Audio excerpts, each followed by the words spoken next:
Tere lapsed! Täna räägime teiega sellisest teemast, nagu selleks on nimega arvud ja nende arvutamine. Mis need nimega arvud on, sellest saame kohe teada, aga enne vaatame siis, mida meile ütleb meie tore e-tund.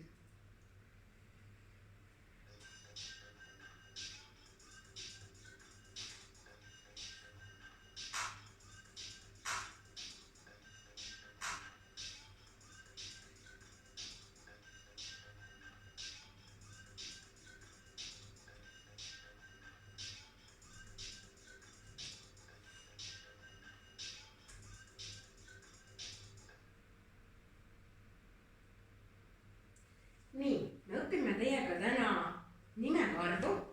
Ole hea, palun pane endale vihikusse ka pealkirjaks nimega arv.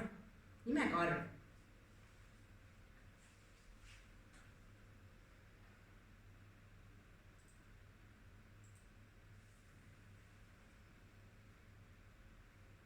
Mõõdame joonlauaga nõela pikkuse.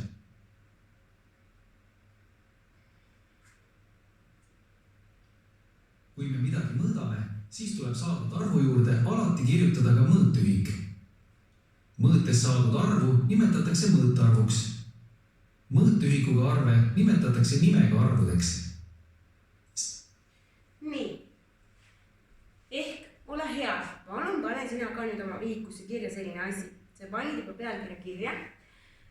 Mõõtühik on siis see tähis, mida me kasutame, kas ta on sentimeetri lühend, kas ta on meetri lühend, kilomeetri, sekundi lühend, tunni lühend, ei ole oluline, aga ta on mõõtühik, see on see, mida me kirjutame tähtedega. Mõõtarv on see, et kui me midagi mõõdame, siis me saame selle nii-öelda tulemuse.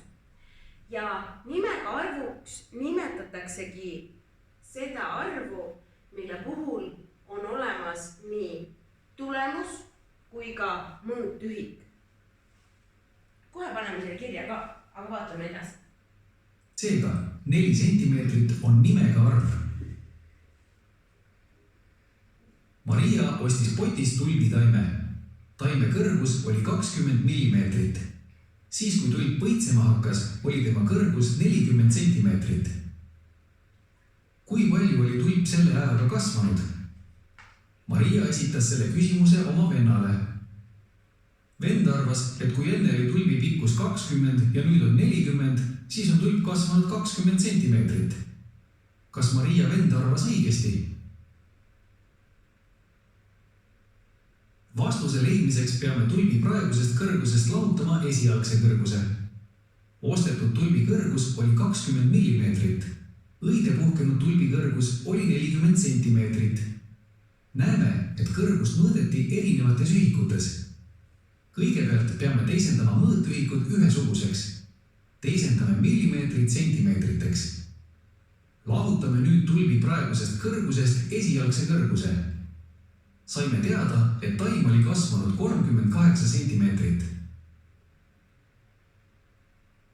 Me oleksime võinud teisendada ka mõlemad mõõdud millimeetriteks. Sellisel juhul oleksime saanud tulemuse millimeetrites. Jäta meelde, nimega arvudega arvutades tuleb teisendada mõõtühikud ühesuguseks.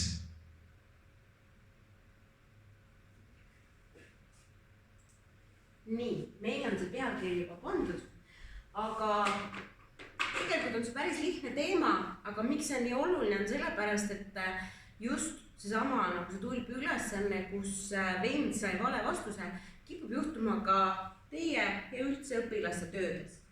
Ehk siis nimega arv on see, kus on mõõtühik ja mingisugune numbriline tulemus. Ja ole hea, me kirjutame ühe hästi tähtsa lause siia pealkiri alla. Arvutamisel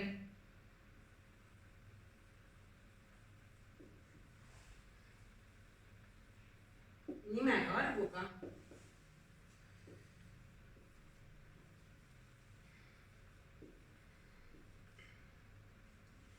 peab vaatama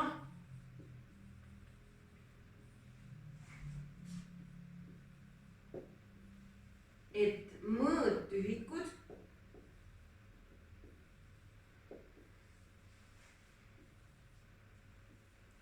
oleksid samad. Ja pane siia kohe hüüumärk juurde. Ja miks see nii oluline on sellepärast, et nii nagu juhtus seal ülesandes, et tegelikult vend sai vale vastuse, et tulp oli palju rohkem kasvanud kui 20 sentimeetrit, siis juhtub ka meil. Näiteks kujutame ette, et sulle öeldakse, et palun lahuta ühest tunnist 5 sekundit. 1 tund on 60 minutit, 3600 sekundit. Ja kui sa nüüd hakkad lihtsalt sellest 1-5 lahutama, esiteks sa saad miinusarvu või kui sa hakkad 60-5 lahutama, siis tundub justkui nagu oleks ainult 45 minutit kulunud. Kujutame ette näiteks, et sul oli aega tund aega mingi ülesande lahendamiseks, sinul kulus ainult 5 sekundit, siis tegelikult mitte ei jäänud sul järgi ainult 45 minutit, vaid sul jäi aega alles 59 minutit ja 55 sekundit. Ja sellepärast ongi see hästi oluline. Arvutamisel nimega arvudega peame vaatama, et mõõtühikud oleksid samad alati. Kui on kästud arvutada omavahel sentimeetrid ja millimeetrid kokku, siis sa teed need kas sentimeetriteks mõlemad või millimeetriteks.